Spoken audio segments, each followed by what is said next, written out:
오늘 우리들이 나눈 이 본문의 말씀은 작년 성탄주일에 나눈 말씀과 동일한 본문입니다.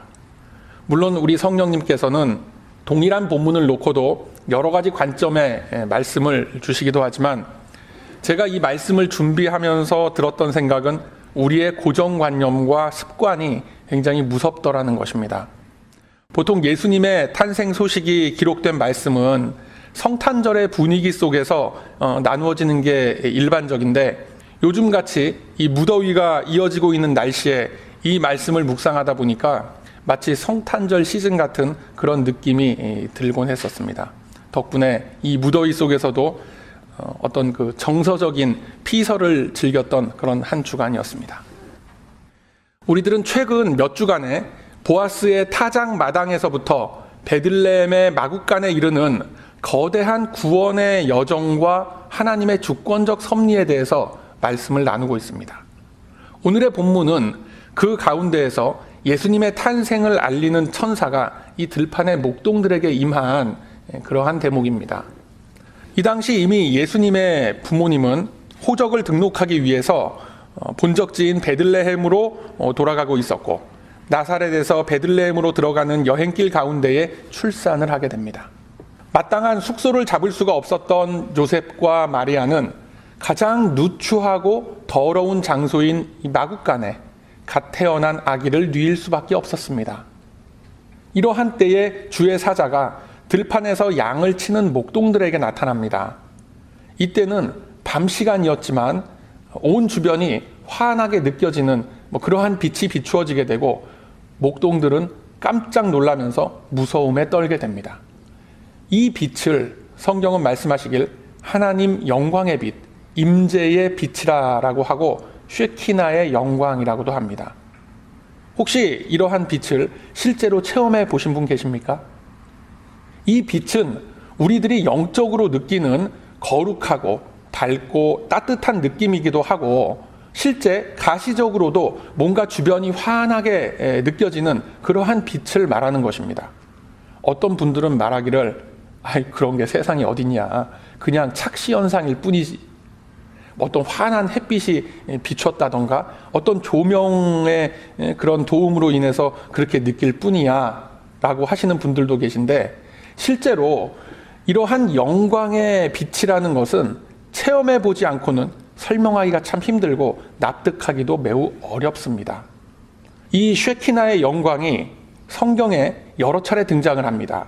출애굽을 한 이스라엘 백성들이 광야에서 체험을 하기도 하고 성전에 비추어지는 것을 표현하고 찬송한 그러한 구절들 참 많이 있습니다.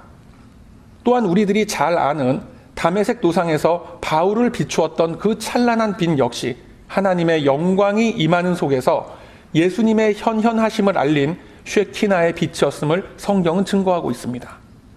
이 시대를 살아가는 우리 성도들에게도 이러한 빛은 우리의 내면을 항상 비추어 주고 계십니다. 단지 우리들의 죄악과 무감각함으로 인해서 느끼지 못할 뿐입니다. 진실되고 거룩한 마음으로 우리가 기도에 몰입을 하거나 말씀 묵상 또 기도 중에 어떤 큰 깨달음이 올 때 심지어 눈을 감고 있음에도 불구하고 주변이 환해지는 느낌을 우리가 받을 때가 있습니다. 그러한 것이 모두 다 하나님의 영광이 나에게 임했을 때, 은혜를 충만하게 받았을 때 실제로 경험하게 되는 일들입니다.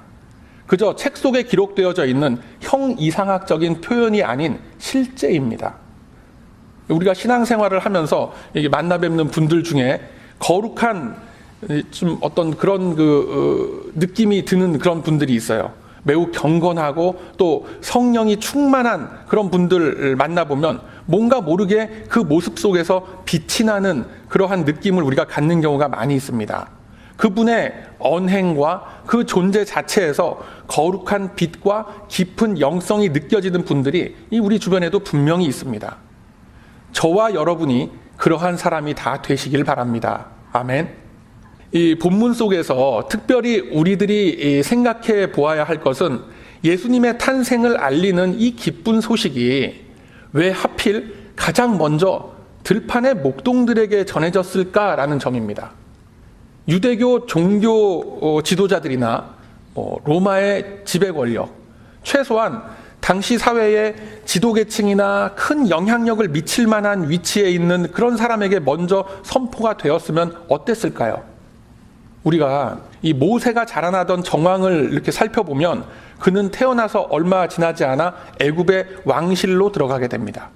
그곳에서 왕자로서의 교육을 받으면서 나이 40에 이르기까지 자신이 실제로 왕의 뒤를 이을 후계자라고 생각하면서 살아가게 되죠.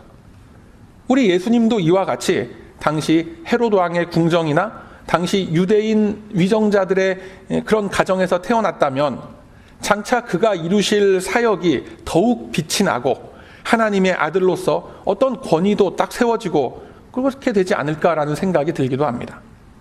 그렇지만 예수님의 이러한 모습으로의 성육신 하심은 철저하게 예비되어졌던 일이고 이미 나시기 수천 년 전부터 성경을 통해서 언약되어진 하나님의 계획이었습니다. 심지어 미가서 5장 2절의 말씀은 예수님께서 베들레헴의 한 작은 곳에서 태어날 것임을 말씀하고 있어. 우리들이 성탄 시즌에 많이 찬송하기도 하는 구절입니다만 이사야 9장 6절 이하의 말씀에는 한 아기가 우리에게 낳고 한 아들을 주신 바 되었는데 그 어깨에는 정사를 메었고 즉 모든 주권을 다 가졌고 그 이름은 기묘자라 모사라 전능하신 하나님이라 영원히 존재하시는 아버지시며 평강의 왕이라 라고 불릴 것임을 이미 예언하셨습니다.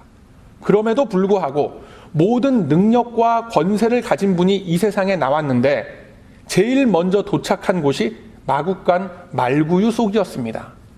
그리고 가장 먼저 그 아기 예수를 찾아온 사람이 초라한 목동의 무리들입니다.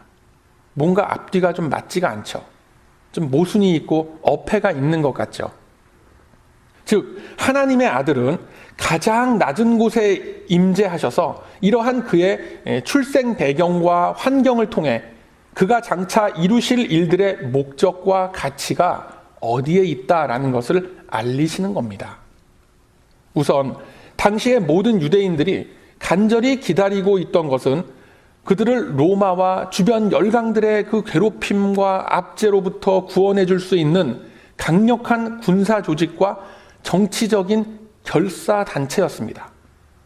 예수님께서 태어나시기 불과 몇십 년 전에 마카비 혁명이라는 유대인의 독립운동이 아주 강렬하게 일어났었지만 결국은 무참하게 진압이 되고 말았던 격이 있었습니다.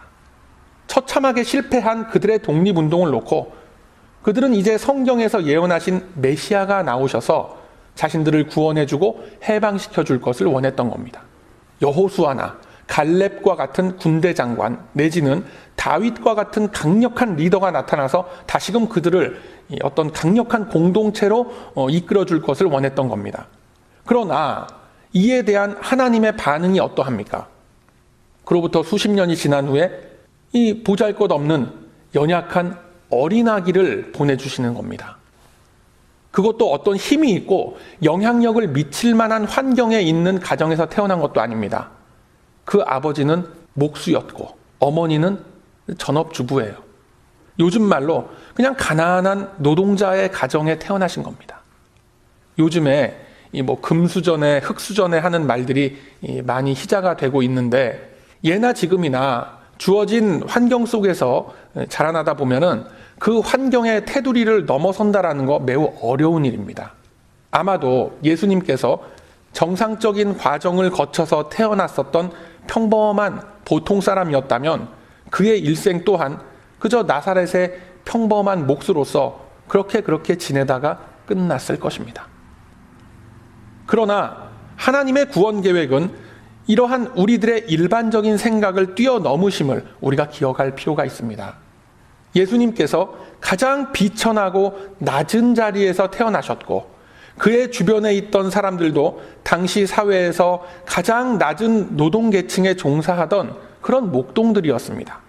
그렇지만 이 같은 장면들을 통해서 가장 낮은 그 자리에서부터 하나님의 구원은 이루어진다라는 것을 보여주시는 겁니다.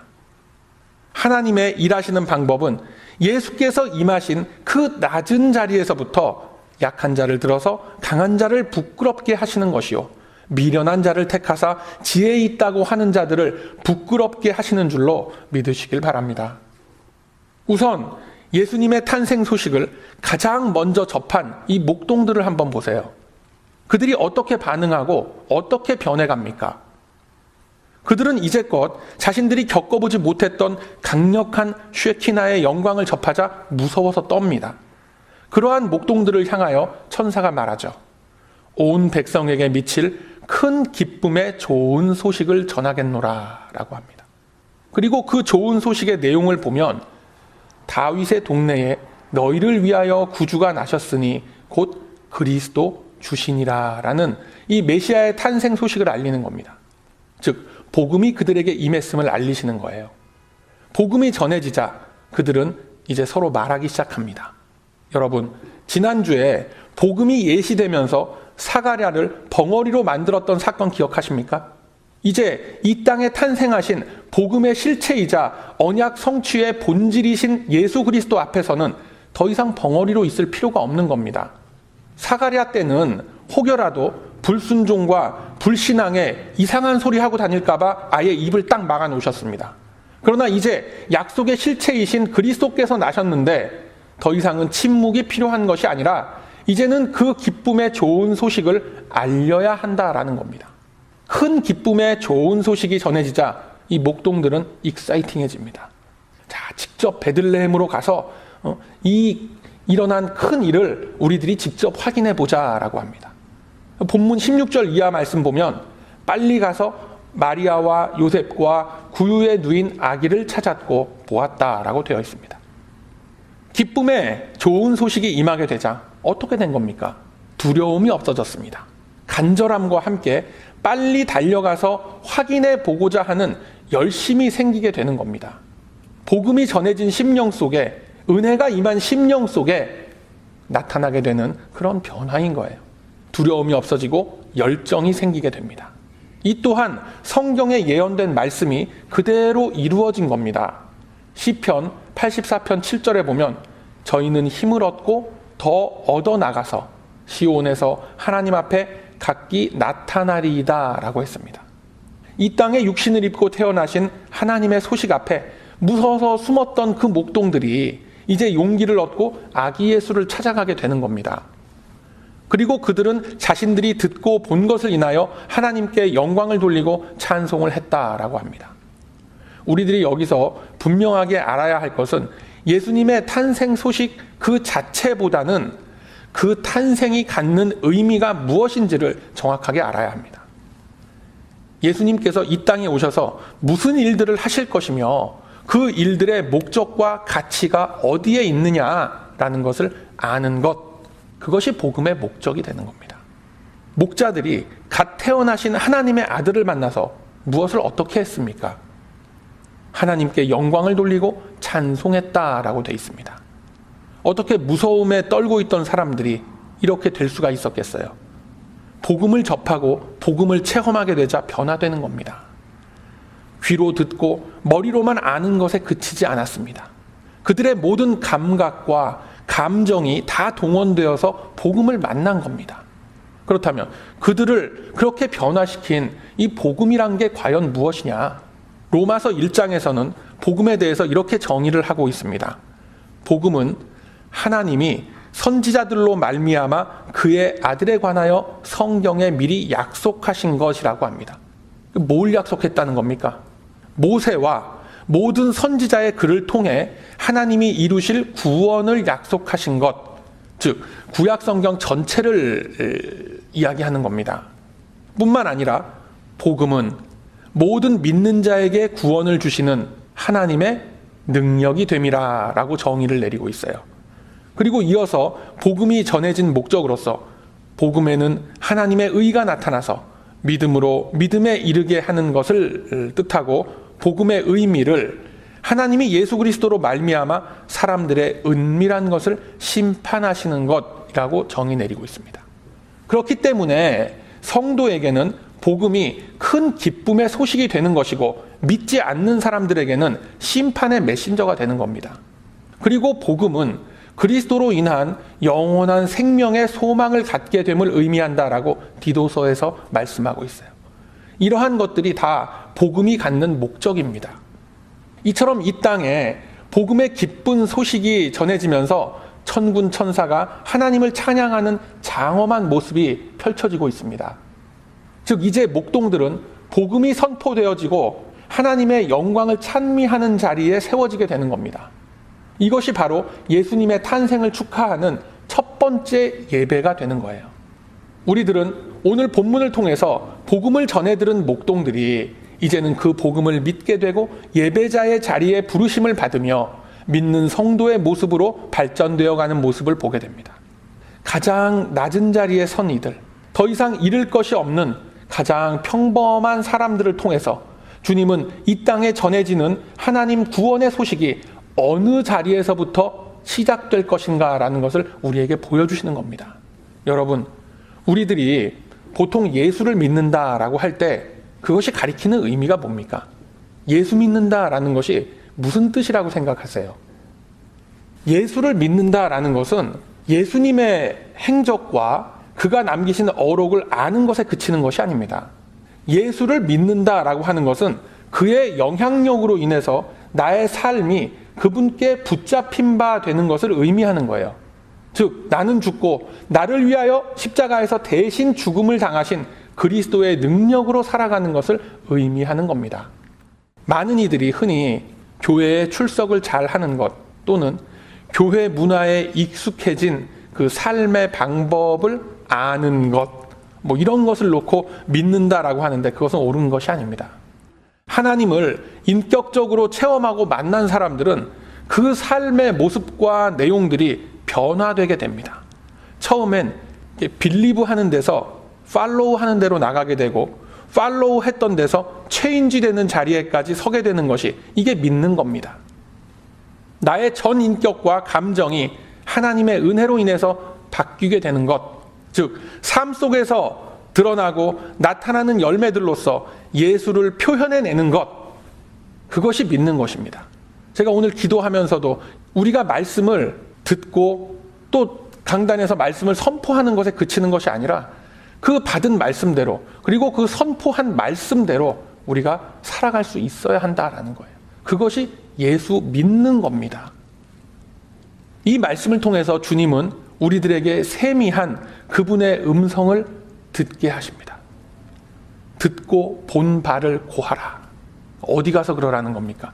우리끼리 모여 앉아서 고하는 것이 아니라 세상에 나아가서 고하라는 것임을 믿으시길 바랍니다. 무엇을 고하라는 거예요? 예수님이 이 땅에 탄생하셨었다더라.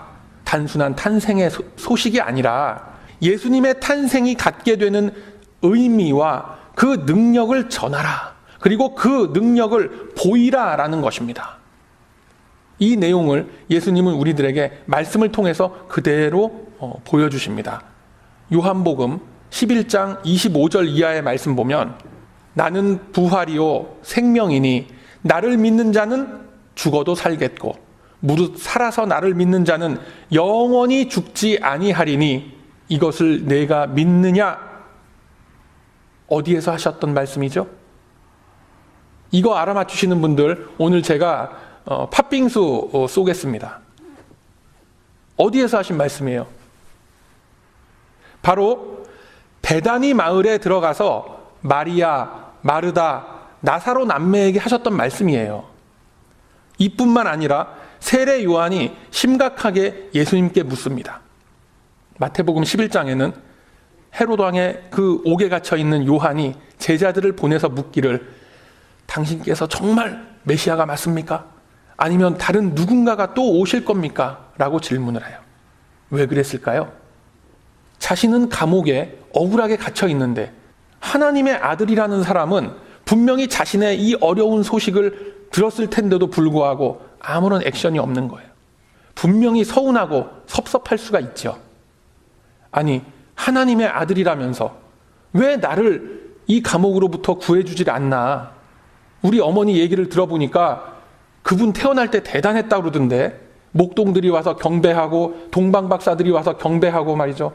꽤나 대단했다고 하는데 그런 하나님의 아들이라면 이제 풍전등화와 같은 나의 이 목숨 좀 도와줘도 되지 않겠나, 이런 생각을 당연히 했을 겁니다.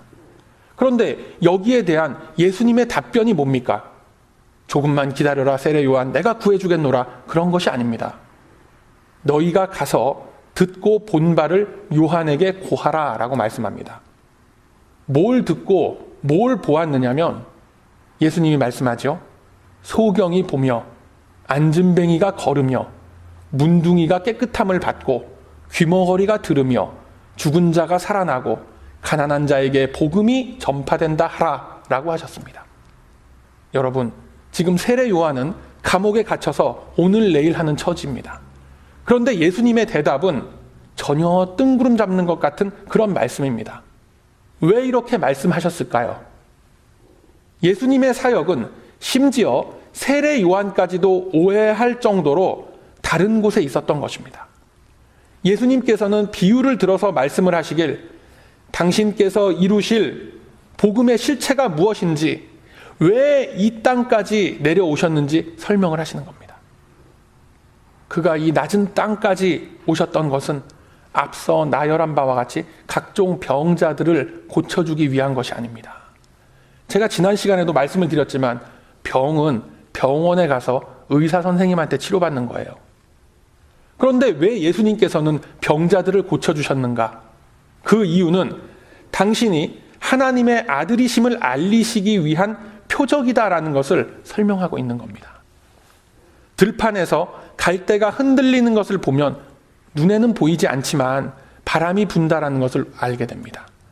많은 이들이 당시 광야에 나가서 세례 요한의 강론을 들은 것은 바로 세례 요한의 선포를 통해서 복음이 이 땅에 임함으로 이루어지는 하나님의 나라를 소유하기 위한 것이 아니었더냐라고 하시는 거예요. 즉, 세례 요한이 가리키고 있는 메시아, 바로 내가 복음의 실체요, 나를 믿는 것이 하나님의 나라를 소유하는 것이다 라는 것을 주님은 선포하고 계신 것입니다. 세례 요한은 구약의 마지막 선지자로서 예수님의 길을 예비했던 것으로 그의 모든 사역은 끝난 겁니다. 즉, 예수님의 탄생이 갖는 의미와 복음의 능력은 바로 이 땅에 이제 하나님의 나라가 임하게 되었다라는 겁니다. 그러면서 말씀하시길 너희들에게 주어진 복음의 능력을 마음껏 누려라. 천국은 세례 요한의 때부터 지금까지 침노를 당하나니 침노하는 자는 빼앗으리라 라고 말씀하셨던 겁니다. 적극적으로 사모하는 자, 간절히 천국을 바라는 자는 그것을 소유할 힘과 능력을 주님께서 부어주시는 겁니다. 이렇게 천국을 소유한 사람들을 우리가 뭐라고 부르죠? 천국을 소유한 사람을 뭐라고 부릅니까? 구원받은 성도라고 하는 겁니다. 저와 여러분이 성도라고 불리는 속에는 바로 이와 같은 의미들이 숨겨져 있는 겁니다. 하나님의 나라는 어떤 형이상학적인 4차원, 5차원의 공간 속에 숨어 있는 것이 아닙니다. 천국은 저와 여러분이 예수 그리스도의 이름으로 모인 바로 그곳입니다. 그곳이 예배당 건물 아닐 수도 있고 바뀔 수도 있습니다. 우리들의 가정일 수도 있고 직장일 수도 있는 거예요. 저와 여러분이 예수 그리스도의 이름으로 거하는 모든 곳이 바로 하나님의 나라입니다. 그래서 이 예수를 믿는다라는 것은 예수님 나라 사람처럼 살아야 한다라는 겁니다. 오늘 본문에 등장하는 이 목자들은 바로 그 사실을 깨달았기 때문에 하나님께 영광을 돌리고 찬송할 수 있었습니다.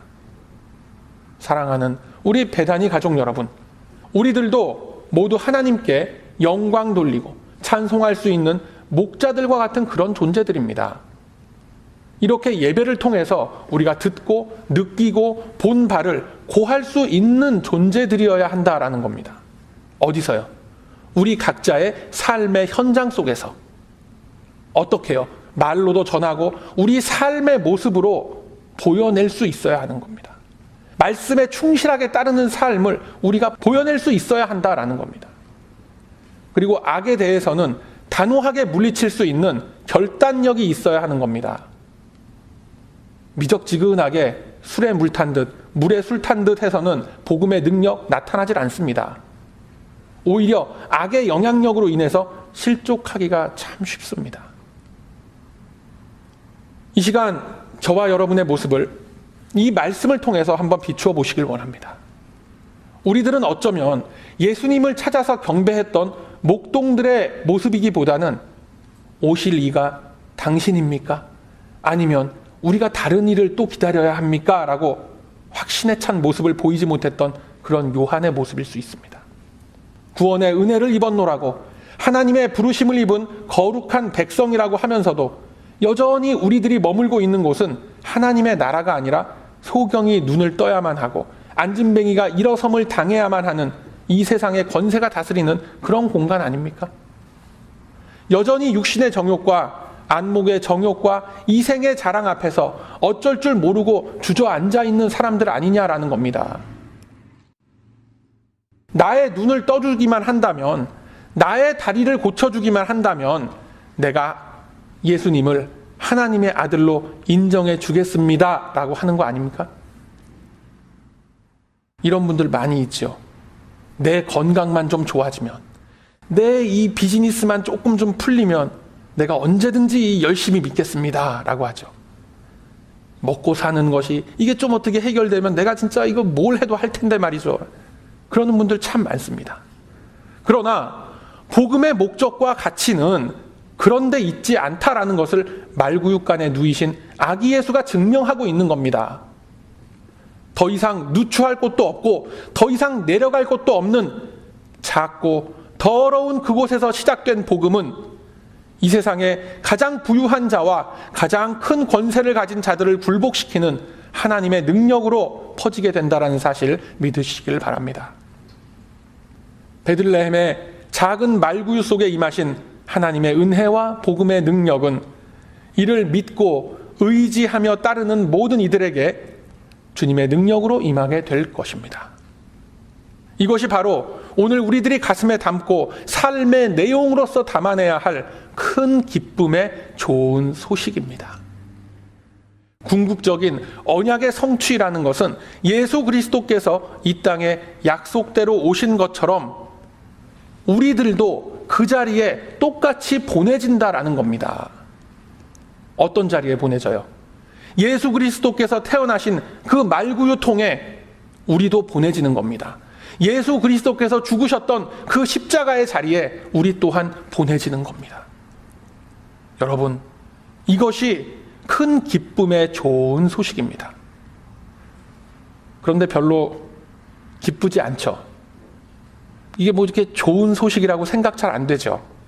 나와는 별 상관없는 그냥 뭐 그저 그런 뭐 얘기라고 생각되시죠. 왜 그런 줄 아세요? 아직 말구유통 속에 들어가 본 적이 없어서 그래요. 아직 십자가에 달려본 적이 없어서 그래요. 이 시간 한번 우리의 마음을 모아서 결단하고 다짐하길 소망합니다.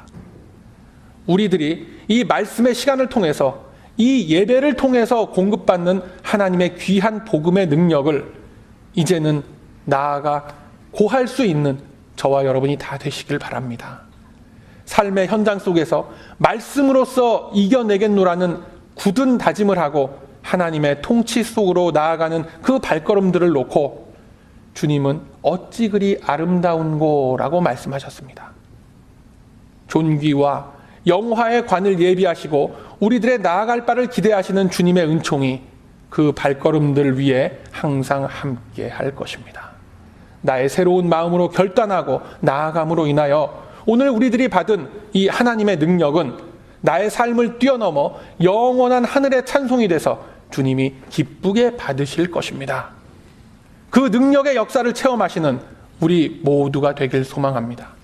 그러하므로 이제는 큰 기쁨의 좋은 소식을 나의 삶 속에 누리며 복음의 능력으로만 살아감으로 하나님이 기뻐 받으시는 찬송과 경배의 삶을 주님께 올려드리는 저와 여러분이 다 되시길 이 아침에 주님의 이름으로 축원드립니다. 아멘.